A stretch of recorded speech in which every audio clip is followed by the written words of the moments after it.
30 വയസ്സുള്ള ഒരാൾക്ക് bike stunt ചെയ്യാൻ പറ്റും. അതല്ലേ നിങ്ങൾക്ക് അറിയണ്ടേ? നമ്മുടെ അക്കാഡമിയുടെ ഏറ്റവും നല്ല റിസൾട്ട് വരുത്തിയ സ്റ്റുഡന്റ് എത്ര വയസ്സുണ്ട് നിങ്ങൾക്ക് അറിയോ? 39 വയസ്സുണ്ട്. ആളുടെ മാരേജ് ഒക്കെ കഴിഞ്ഞ് 2 കുട്ടികളുണ്ട്.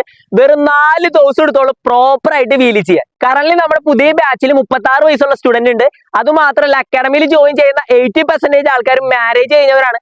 അതുകൊണ്ട് തന്നെ വൈഫിനോട് കുറെ കള്ളം പറഞ്ഞിട്ടാണ് അക്കാഡമിയിൽ തന്നെ ജിമ്മിൽ പോകണമെന്നും ഷട്ടിൽ കളിക്കാൻ പോകണമെന്നൊക്കെ പറഞ്ഞ കുറെ പേരുണ്ട്. എന്തുകൊണ്ടാണ് നമ്മുടെ അക്കാഡമിയിൽ ജോയിൻ ചെയ്യണമെന്ന് നിങ്ങൾക്ക് അറിയോ? ചെറുപ്പത്തിൽ പഠിക്കണം എന്ന് വളരെ ആഗ്രഹമായിട്ട് അന്ന് അവർ ആ സാഹചര്യം അവരെ സമ്മതിച്ചില്ല. എന്നാൽ ഇപ്പൊ അവർ ഫിനാൻഷ്യലി സെറ്റ് ആയി കഴിഞ്ഞപ്പോ ഇന്ന് പഠിച്ചില്ലെങ്കിൽ ഇനി എന്ന് പഠിക്കാനെന്ന് അവർ ചോദിക്കുന്നത്. നമ്മൾക്കൊരു ആഗ്രഹം ഉണ്ടെങ്കിൽ നമ്മളത് ചെയ്യാൻ നോക്കാം. അത് പിന്നത്തേക്ക് ആക്കുന്തോറും പിന്നെ നാളെ ആയി പോകും. സാഹചര്യങ്ങൾ ഓക്കെ ആണെന്നുണ്ടെങ്കിൽ ഒട്ടും വൈകിക്കാതെ തന്നെ ചെയ്യാൻ നോക്കാം. ഏജ് ഒരു വിഷയമാണെന്ന് പറഞ്ഞു കൊടുക്കുന്നവരോട് എനിക്ക് പറയാനുള്ള ഒറ്റ കാര്യമുള്ളൂ, പഠിക്കണം എന്ന് ആഗ്രഹം ഉണ്ടെങ്കിൽ പഠിക്കാവുന്നേ ഉള്ളൂ. നിങ്ങൾക്കും കൂടി തോന്നണം പഠിക്കണമെന്ന്. നിങ്ങളെ കൊണ്ടൊന്നും ബൈക്ക് സ്റ്റണ്ട് ചെയ്യാൻ പറ്റില്ല എന്ന് പറഞ്ഞു നടക്കുന്ന നിങ്ങളുടെ ഫ്രണ്ട്സിൽ അവർക്ക് ഈ വീഡിയോ ഇപ്പൊ തന്നെ ഷെയർ ചെയ്ത് കൊടുക്കുക.